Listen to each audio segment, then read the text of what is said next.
সাকিব আল হাসান কি আর দেশে ফিরবেন না, কিংবা সাকিব কি আর দেশের মাটিতে খেলবেন না, এমন প্রশ্ন সোশ্যাল মিডিয়া জুড়েই। আসসালামু আলাইকুম, আমি রুহুল আমিন। আর একটি নতুন ভিডিওতে আপনাকে স্বাগতম। সাকিব আল হাসান কি আর দেশে ফিরবেন না, কিংবা সাকিব কি আর দেশের মাটিতে খেলবেন না, এমন প্রশ্ন সোশ্যাল মিডিয়া জুড়েই। দেশের মাটিতে সিরিজ বা ম্যাচ খেলবেন কিনা সাকিব, তা এখনো নিশ্চিত নয়।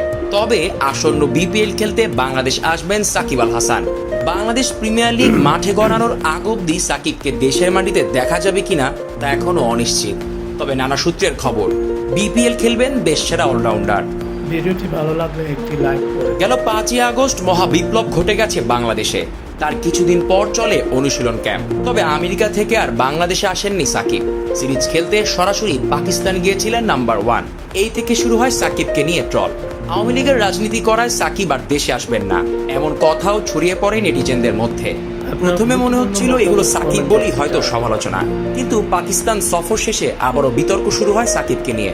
কেননা বাংলাদেশ দল 2 ভাগে দেশে ফিরলেও ফেরেননি সাকিব। এই অলরাউন্ডার উড়াল দেন আমেরিকার উদ্দেশ্যে।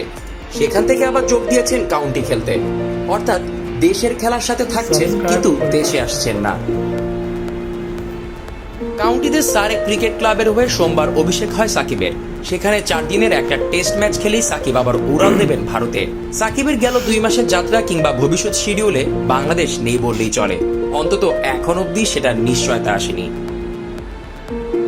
তবে বাংলাদেশ প্রিমিয়ার লিগ খেলতে সাকিব আল হাসান আসবেন।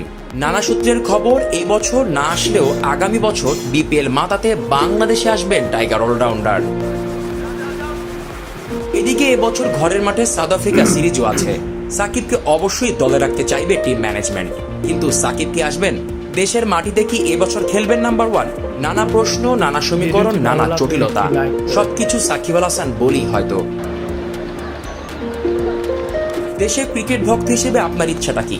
ক্রিকেটার সাকিবকে দেশের মাটিতে দেখতে আপনিও কি অপেক্ষা করছেন, নাকি আল হাসান থাকা না থাকা এখন কিছুই ম্যাটার করে না আপনার কাছে? Zisan Ahmed, BD cric time. আশা করি ভিডিওটি আপনাদের ভালো লেগেছে। ভিডিওটি ভালো লাগলে লাইক, শেয়ার, কমেন্ট করবেন, সাবস্ক্রাইব করে পাশে থাকবেন। আজ এই পর্যন্ত, দেখা হবে, কথা হবে অন্য কোনো ভিডিওতে। আল্লাহ হাফেজ।